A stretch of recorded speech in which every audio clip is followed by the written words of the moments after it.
Hey everybody, happy Flag Day and happy birthday United States Army. Excuse my disheveled appearance. I've been recovering from my road trip and it's 93 degrees out there. In Nebraska, it wasn't that hot when I went through Arizona. Welcome to the fifth installment of my On the Road series. This installment covers the area from Northwest Washington over a little bit of Idaho, through Montana, through a little bit of Wyoming, through South Dakota, down Iowa, and into Nebraska. Pro tip, when you stop and wash all the bugs off your windshield, wash them off of your headlights as well. It will pay when it gets dark. All right, let's get started. And the very first presentation is a special Flag Day presentation. I found this flag in an antique store in northwestern Washington. It has 48 stars, which means if it's original, it was made sometime between 1912 and 1958 when we had 48 states, correct? They wanted 20 bucks for it. I bought it, but I didn't buy it for display. Look at it. It's unserviceable. It's full of holes, and that's dry rot. That can't be repaired. The U.S. Flag Code clearly states that if a flag is not fit for appropriate or proper display, then it is to be destroyed appropriately. I understand that everyone has different thoughts about the flag.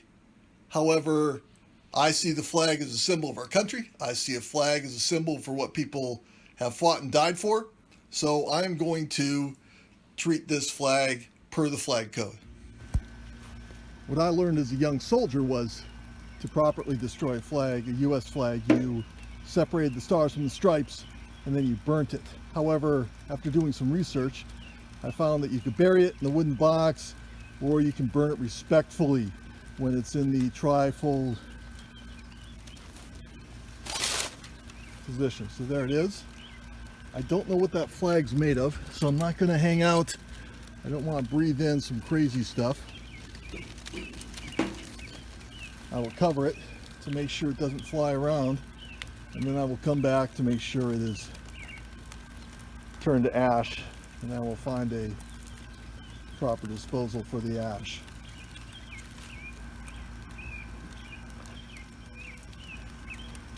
Welcome to Willow Creek, Idaho, 4 miles west of the Montana border and an elevation of about 6,500 feet.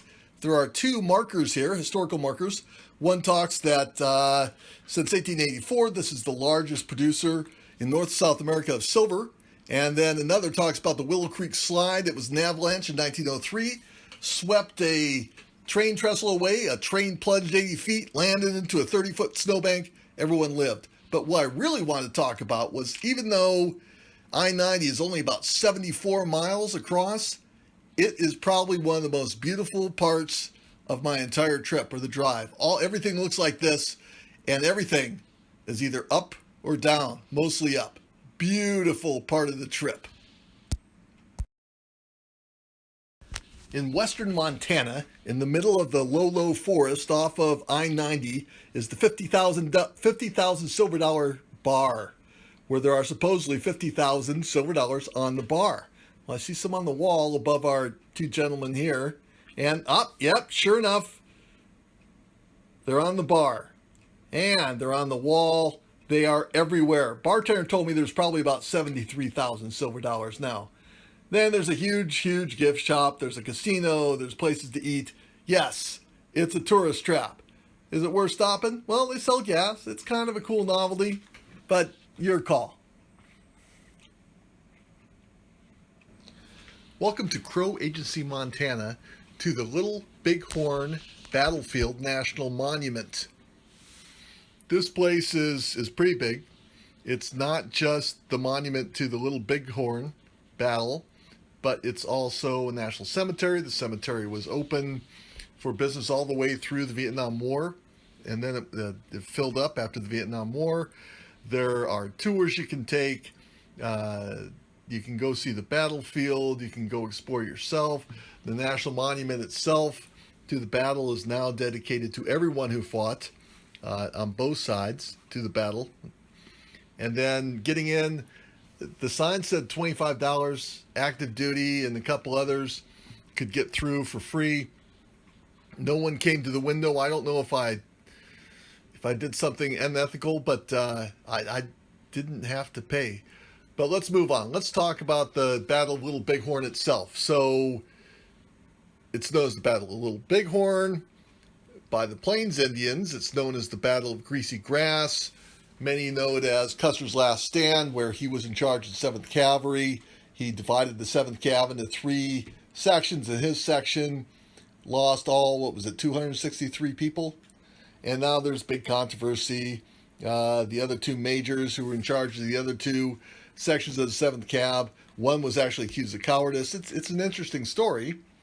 And then there's the side of history that I didn't learn in public school back in the 60s and 70s. There's the Native American side of what happened and how it happened. And you'll recognize some of the words or the names. I'm sure you recognize Chief Sitting Bull and Crazy Horse. There's a couple others you may or may not recognize. But when you think of it, in my personal opinion, is this. It was one people's land. Someone else wanted it, and they took it. It's human nature. It happens.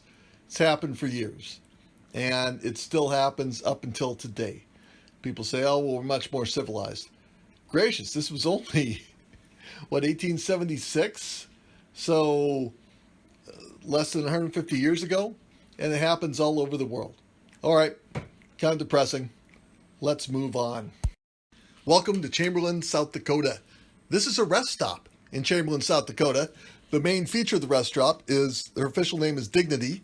She's a Native American woman, standing 50 feet tall, holding a star quilt, weighing in at 11 tons. She was finally erected in September of 2016. Is she worth seeing? Yeah, it's a nice maintained rest stop. There's plenty of places to sit and eat. There's other little features. There's a little teepee. There's some other things. Ironically enough, on Flag Day, the flagpole was empty. But yeah, cool rest stop. If you want to eat a little lunch, worth seeing. And that was it. The final installment of my On the Road series. Or is it? I may do an AAR, an after action review, talk about my route, talk about little tips to help the traveler out there, like masks and gas prices and where the road rage and where the terrible parts of the highway are. Or I may not. So you may see me tomorrow, or you may not. Regardless, stay safe, everybody.